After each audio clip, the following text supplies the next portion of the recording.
today, because, Lamont always says, hello, family. Hello, family. I wanted to bring in a person that will lead you down a family path, somebody that I didn't know. And I would normally save this for Wellness Wednesday, but we got all of the days, and I don't want to waste a single day with frivolity when it comes to our history change makers. So I'm going to introduce you to someone who I just met a couple of weeks ago. Her name is Jane Cooke Wright.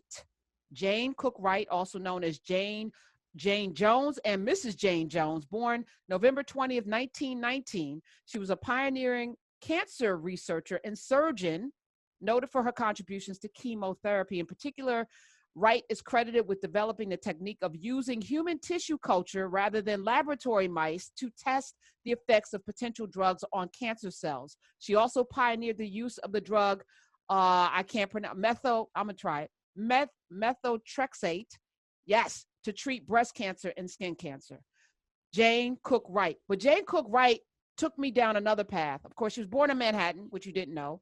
Her mother was a public school teacher. Her father, Louis T. Wright, was a graduate of Meharry Medical College, and one of the first African-American graduates of Harvard Medical School. Her father, Louis Tompkins Wright, was from a medical family.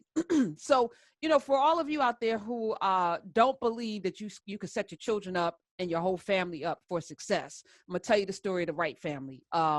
Her father, Louis Tompkins Wright, was the child of Dr. Sia Ketchum Wright, who was a physician who graduated from Ben Cake Medical College, the stepson of William Fletcher Penn, the first African-American graduate of Yale Medical College.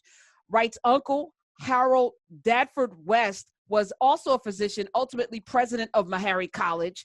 He becoming a physician, Jane Wright and her sister, Barbara Wright Pierce, both followed in their father's footsteps. So not only was she a doctor, because she died in 2013, February 19th, but her sister also followed in the footsteps, but she didn't always want to be a doctor. She actually wanted to be an artist.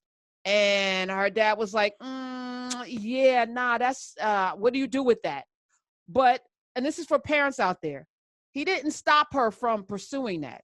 So she pursued an art degree, but couldn't, make money doing it, and then went back to school to get a medical degree. So she didn't abandon herself. We talked this week about Lewis Latimer and writing poetry. You can do many, many things, but do not put yourself in a position to be impoverished.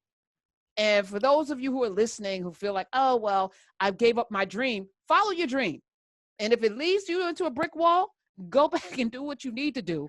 As a child, she attended the Ethical Cultural Fieldston School, which is that the Fieldston School in New York? That's amazing. In 1938, she graduated with an art degree, as I mentioned, from Smith College in 1942.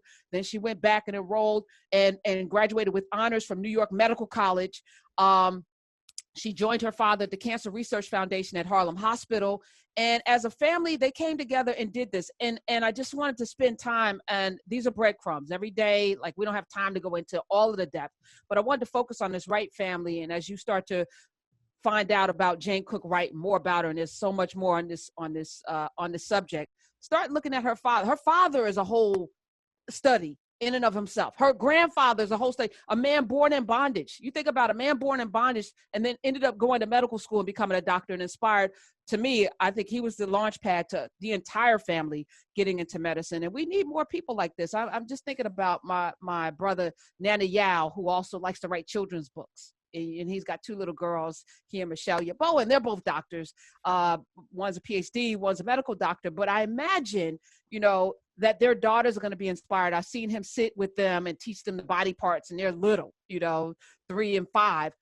But this is how it starts. And I think we sometimes give our family too much latitude to go find yourself without the structure to actually be, the carrier of the baton that somebody, to have this as a legacy is amazing. So I just wanted to say that is our change maker for the day, Jane Cooke Wright, but it's really about the whole entire Wright family.